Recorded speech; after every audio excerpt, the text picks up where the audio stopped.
Are you dealing with a narcissist in any kind of a setting, whether it's professional, whether it's personal, in your family? I know the pain. I know the drama, the trauma, the chaos.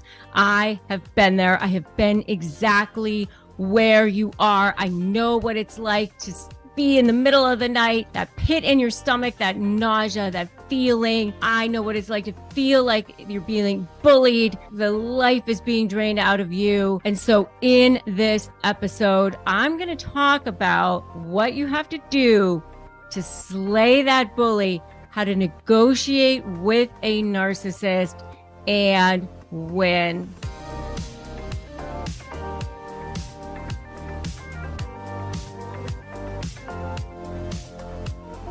Hi, I'm Rebecca Zung, and I'm an attorney. I've been recognized by U.S. News as one of the best lawyers in America. I have a brand new book, Slay the Bully, How to Negotiate with a Narcissist and Win. I want to invite all of you to my live launch event that is coming up. It is coming up on September 30th.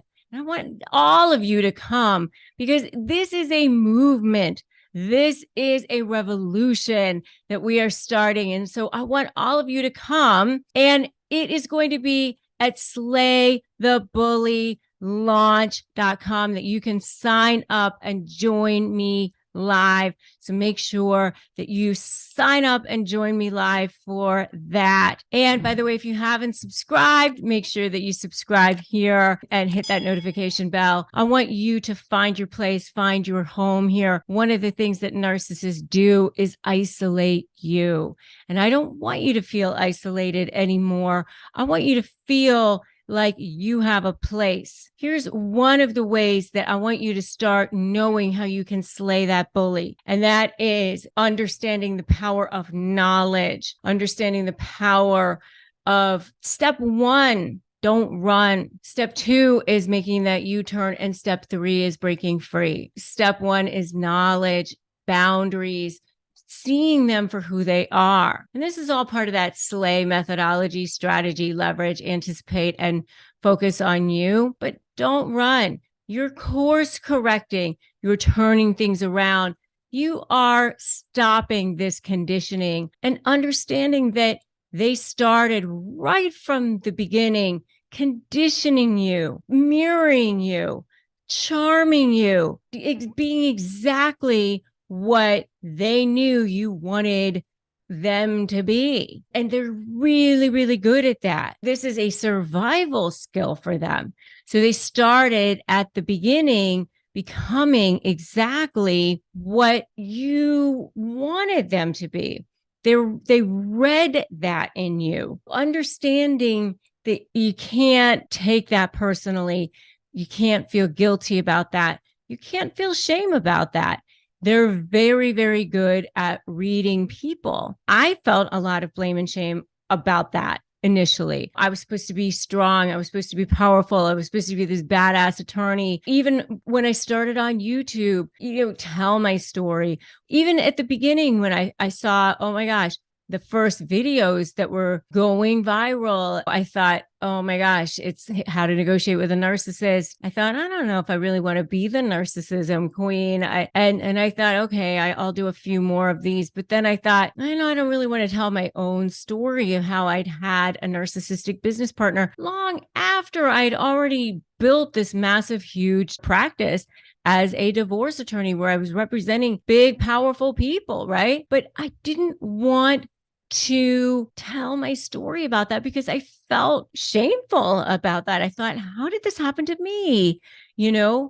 But it's because they're very good at reading people. They're very good at knowing how to find that crack, find that crevice, and getting in there. And remember, they don't attach themselves to you because you have so little value. They attach themselves to you because you have so much. But once you see those signs and once you know those signs, then it'll never happen to you again. And the truth of the matter is, once you have authentic power, once you know who you are, then they can never touch you again. There's a line in The Wizard of Oz where Glinda the Good Witch is talking to Dorothy, and the Wicked Witch of the West comes in and tries to be around Galinda and Dorothy. And Galinda says, "Go away. You have no power here." And there's so much in that, because basically what she's saying is, you have no power around people who know who they are. You have no power around authentic goodness. That's how it is with narcissists as well. When you know who you are, when you are authentically in your own being, they don't have true power. And really, it is the power of the universe. It's the power of true love. It's the power of true heart. And when you're deep down inside using the power of your soul, and you are authentically in your own zone, they don't have power. They're definitely much more afraid of you than you are of them. So step one is don't run, creating boundaries, seeing them for who they are, starting to look at it as if you're a third party, starting to observe, almost like you're observing a child having a tantrum on the floor, and starting to demand that you be spoken to with respect. You can always say that. You can always start using phrases that are ones that are saying, hey, this approach is not working for me. I deserve to be spoken to with a level of respect. You don't have to engage. You don't have to say anything at all. The point is, don't allow yourself to be triggered. Don't allow yourself to be baited. Pretend like you're reporting the news. Never explain, justify, or overshare. That is step one, don't run. Step two, make a U-turn. This is where you are starting to turn things around. You're starting to move forward. You start presenting agreements. You start using your leverage. Remember, S is strategy. So S is strategy. And this is where you are actually saying, that's part of your step one, right? And when you are making a strategy, you are making sure that you have a clear vision. A lot of times when you are dealing with a narcissist, you're very, very apt to feel like you're just on the defensive all the time. And when you're on the defensive all the time, you just feel like all you want to do is say, here's what I want. I want them to stop lying. All I want is a good lawyer. I just want everybody to see them for who they are. Those are not a clear vision for what you want. So a clear vision for what you want is, I want a settlement of 50% of the assets, and I want it to be done within 6 months. And I want freedom from this situation. And I want to be able to live in a home that looks like this. What is it that you want? Remember that football teams don't win on a good defense. The offense is what scores the points. So, you want to be the one creating that vision. And that's how you can now start to create action steps and have a system for creating an action step. But you have to have a vision first. L is leverage. And that's where you get into your step two and making that U-turn. How are you going to create leverage? And remember, leverage has to do with their supply. Diamond level supply versus coal level supply. So diamond level supply is how they look to the world.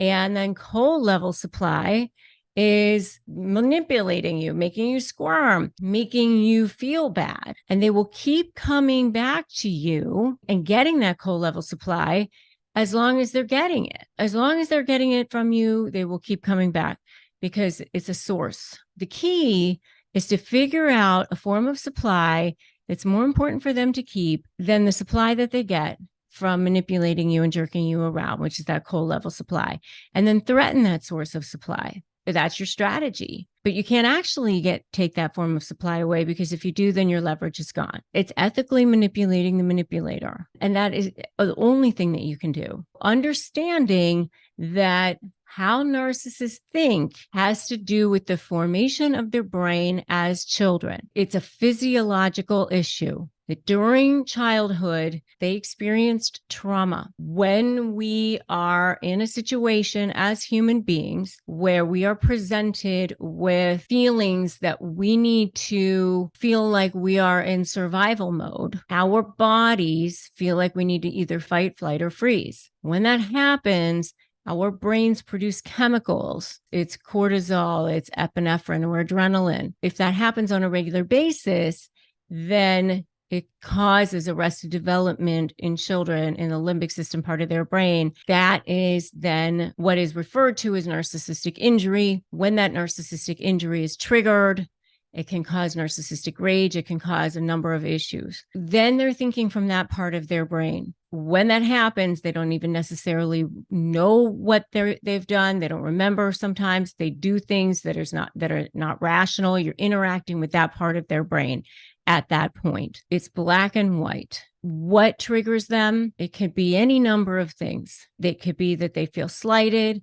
It could be an eye roll. It could be potentially feeling like they're going to be exposed, but it could be anything. It could be nothing. It could be something that you have no idea what it could be. Once you're against them, you become public enemy number one, and they have to take you down before you can take them down. The thing about that is that they will take themselves down to take you down. The myth is that they just want to win. The problem with that is that line of thinking is that it completely discounts and forgets about that coal level supply. It only takes into account diamond level supply. People think, well, what is it that they want? I'll just give it to them and then I'll be done. What you end up doing is you end up giving away your leverage. You end up basically negotiating against yourself right from the beginning. And by the way, they don't even appreciate it. They just feel entitled to whatever it is that you gave them at the beginning. Now you've given away your leverage and you're still nowhere. You're actually behind. You have to think offensively and strategically from the beginning, especially if you're dealing with a real narcissist. That's L. A is anticipating. And that is, part of what we've already been talking about, but also anticipating that they're going to try to trigger you. They're going to try to bait you. They're going to be emotional. They're going to be like this. So having all kinds of strategies, ways to deal with them, ways to interact with them, ways to handle them. Always wear that white hat, never the black hat, because they will do things. And every single time you want to be prepared. Instead of expecting them to act like rational, reasonable people and overlaying that, why aren't they acting like this? You have to say, every time they act the way they do, you just document it, write it down, and you go, thank you very much. I have something else that I can now use, and looking at it like that, understanding how you're going to use that to present. In my book, I give you lots and lots of go-to ways that you can start using all of these pieces of the puzzle, and tons of okay, here's a grab and go. Here's a grab and go. Here's a grab and go, because I want you to have all the tools in your toolbox, lots of arrows in your quiver. That's why make sure you come to the launch event on September 30th, which is going to be amazing. This is going to be huge. I have so many incredible gifts for people who show up live. So make sure you come to slaythebullylaunch.com. For people who invite people to the event, we've got tons and tons of gifts for people who invite people. Like if you invite 5 people, you get 2 free chapters to my book. If you invite 10 people, you get, I think, a signed copy of my book, and you get some digital wallpaper for your phone. And if you invite 25 people, you get something else. So make sure you go to slaythebullylaunch.com, sign up. Next is the why. This is the you being powerful, you being the best version of yourself, you being your mindset, you being on the offensive. 100% of any win is won of any negotiation is won before you even walk into a room. You have to be powerful. And by the way, you and you alone define your value. One of my most favorite stories is how I learned this myself. I had been practicing as an attorney for about 8 years. I went and worked for Morgan Stanley as a financial advisor for a couple of years. And then I went back to law to start my law practice. I remember saying to my business coach at the time that I was so worried that people were going to think that I was a flake. And she said, you can tell people that you're a flake. And she said, people will think what you tell them to think. She said, you can tell people that you're a flake, or you can tell people that you are the only attorney in town that has a financial background. Which story would you like to tell? And I said, oh, maybe I'll tell that story. And I told that story. And, that was the what I decided would be how I would present myself. People will think what you tell them to think. How do you show up? What is your aura? You and you alone define your value. And so within 2 years of having that conversation with my business coach, I had one of the biggest, most powerful practices in Florida. And I was representing billionaires and celebrities and all sorts of things. And I was on extra being a commentator for celebrity divorces and all sorts of things. All sorts of things happened to me, but it wouldn't have happened if I had shown up and it was like apologetic and, oh, I'm a flake and all of that. It doesn't happen in reverse. You have to believe it first. You don't attract what you want. You attract what you are. Slay the bully. How to negotiate with a narcissist and win. I'm going to be revealing so many more kernels of amazingness at the Slay the Bully live launch.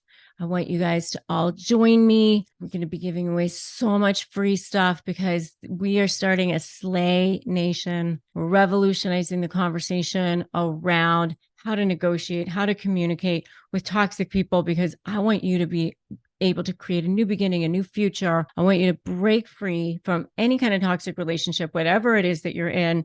Sometimes the first negotiation we have to do is in the morning with our own self for our own self-worth, right? SlayTheBullyLaunch.com. I will see all of you there. Thanks for listening. Thanks for tuning in. If you are so excited, put I'm there in the comments right now. I'm so excited to support all of you guys in this. If you love this, give it a like, give it a share, and make sure you subscribe. Hit that notification bell. Remember to join me at SlayTheBullyLaunch.com. I'm so excited to empower you and support you all in this journey. So thanks for listening. I'm Rebecca Zung, and I'll see you super soon.